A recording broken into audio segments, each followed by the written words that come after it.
Hello, and welcome to this series of short videos entitled Journey Through Holy Week. Each day of Holy Week, we're going to spend a bit of time together just explaining what the significance of that day is, why we have the colours that we do, why we do the things that we do in church, just so that when you participate in the services, you'll understand everything. And today, we come to Palm Sunday, one of my favourite days of the year. And it's fairly obvious why it's called Palm Sunday, because the church is full of palms, and we're given little palms to hold and to take home, and I always get to hold this big palm. We celebrate Jesus entering Jerusalem as King, so there's a real sense of triumph. People were shouting, Hosanna, Jesus rides on a donkey, as one of the prophets foretold, and the palms are a sign of victory.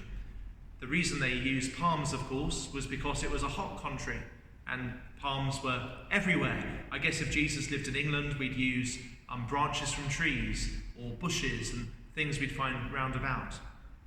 So there's a sense of majesty, but also there's a sense of tragedy. We have the colour red, which makes us think of blood, of the blood that Jesus sheds in just a few days' time, when those cries of Hosanna turn into crucify him, crucify him. And it's a bit of an unusual celebration of Mass, because we start the Mass with a sort of self-contained service. We have an opening prayer, we have a gospel reading, and then we bless the palms, and in usual circumstances we then process into the church singing Hosanna. Now, everything we do in our church is an echo of what happened in Rome. In fact, our services are called the Roman Rite, or the Roman liturgy. And many, many centuries ago, the Pope would celebrate Mass in one church, he'd bless the palms, and then he would process through the city with all the people to another church, a second church, where a second Mass would be celebrated.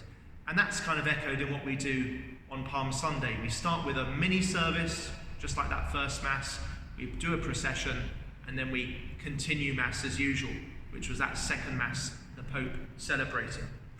And of course, the thing everyone loves about Palm Sunday is they get a freebie. They get a palm to take home with them. Perhaps they put it behind a picture, on a shelf, over a child's bed, even in the car. And it's a sign of the victory that Christ has won for us. But there's also a cyclical dimension here, because the palms are sometimes collected in and they're burnt, and the ashes are then used on Ash Wednesday the following year. So there's like a nice sense of a cycle, and the glory of Palm Sunday goes into yet another season of penitence and preparation.